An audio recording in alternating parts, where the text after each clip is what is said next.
Ay, kuya, ining wati grado eh. Construction na itong trabaho.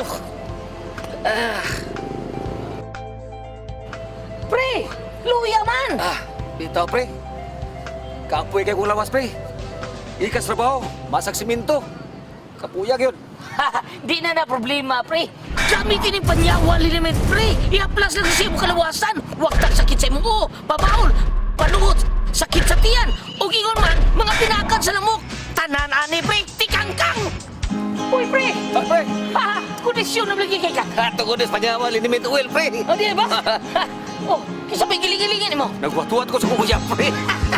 Kondisyon na kayo. Morning, Panyawan Liniment, ang haplas sa masa. Basta haplas, pakita ang tatak Panyawan Liniment. Mga sakit,